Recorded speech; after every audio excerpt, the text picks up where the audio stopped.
Hello மக்களே! ஆஃபீஸ்க்கு lunch எடுத்துகிட்டு போகிற விலாக் கண்டினியூவேஷன் பார்ப்போமா? இஃபா சிக்கன் தான் பண்ணியிருந்தேன்.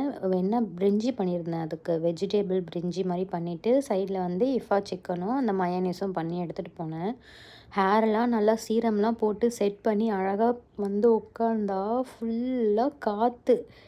அப்படியே ஹேர் எல்லாம் இந்த பக்கமும் அந்த பக்கமும் மாறி மாறி போயிட்டு இருந்துச்சு. அதுக்கப்புறம் வந்து அவருக்கு லஞ்சு கொடுத்துட்டு நாங்கள் பக்கத்தில் வேலி டாலர் கடை இருந்துச்சு, அங்கே போனேன். இங்கே வந்து ஓரளவுக்கு எல்லாமே கம்மியாக இருக்கும். பட் இங்கே இந்த இடத்துல வந்து அதிகமாக இருக்குது. இது வந்து ஒன் சிட்டி சாங்கி பாயிண்ட்டு. பூன்லேயில் வாங்குவோம். முன்னாடி சாக்லேட்ஸ்லாம் ஊருக்கு வாங்கிட்டு போகிறதா இருந்தாலும் அங்கே தான் வாங்குவோம்.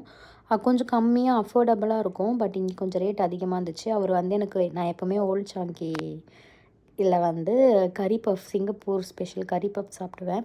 அப்புறம் அதை வந்து வாங்கி கொடுத்துட்டு போனார். ஹேண்ட் வாஷ்லாம் $1.50 தான் போட்டிருந்துச்சு. நம்ம எப்போவுமே ஷாப்பியில் தான் வாங்குவோம். ஷாப்பியில் $1.40 வாங்கிக்கலாம் அப்படின்னு சொல்லிட்டு சும்மா கிளிப்ஸ்லாம் ஆட் பண்ணிகிட்டு இருந்தேன். ஏன்னா கம்பேர் பண்ணணும். ஏன்னா இங்கே என்ன ரேட்டு, ஷாப்பியில் என்ன ரேட்டு அப்படின்னு சொல்லிட்டு. இந்த நிவியா ரோல் ஆன்லாம் வந்து என்ன ரேட் இருக்குதுன்னு தெரியலையா, சரி எல்லாத்தையும் நம்ம பார்த்துட்டு செக் பண்ணிவிட்டு போகலாம் அப்படின்னு சொல்லிட்டு பார்த்தேன். பார்த்தா கோல்டு காயின் சாக்லேட்ஸ்லாம் இருந்துச்சு. சின்ன வயசாக இருக்கும் போது வந்து இதெல்லாம் நம்ம ஊர்லேயே ஃபேமஸாக இருக்கும். அப்போல்லாம் சாப்பிட்டுட்டு இருந்தேன். பட் இப்போ எல்லாம் கண்ணுக்கு எதிர்த்தாப்புலேயே இருக்குது. ஆனால் எதுவுமே வாங்க முடியல. ஃபெரோரி ரோச்சரில் கூட வந்து சாக்லேட்ஸ்லாம் புதுசாக நியூவாக லான்ச் பண்ணியிருந்தாங்க பார் டைப்பில். எனக்கு ஃபெரோரி ரோச்சர்னால் ரொம்ப இஷ்டம். அப்புறம் வந்து கிட்கேட்டில் கூட நசில் நட்டு இதெல்லாம் வந்து இருந்துச்சு. ஆனால் நான் வந்து சாக்லேட் சாப்பிட மாட்டேன்ற காரணத்தினால் நான் வந்து சும்மா பார்த்துட்டு ஃபோட்டோஸ் வீடியோஸ் மட்டும் எடுத்துகிட்டு இருந்தேன். அவருக்கு வந்து ஃப்ரூட் ப்ளஸ் வாங்குவேன். ஏன்னா ஆஃபீஸ் பேக்கில் எப்போயாச்சும் ரொம்ப போர் அடிக்குது அப்படின்னா, ஏதாச்சும் ஸ்ட்ரெஸ்ஸாக ஃபீல் பண்ணுற மாதிரி இருந்துச்சு அப்படின்னா, அவருக்கு வந்து நான் சாக்லேட் வந்து எப்போவுமே அவர் பேக்கில் வச்சுட்டே இருந்திருப்பேன்.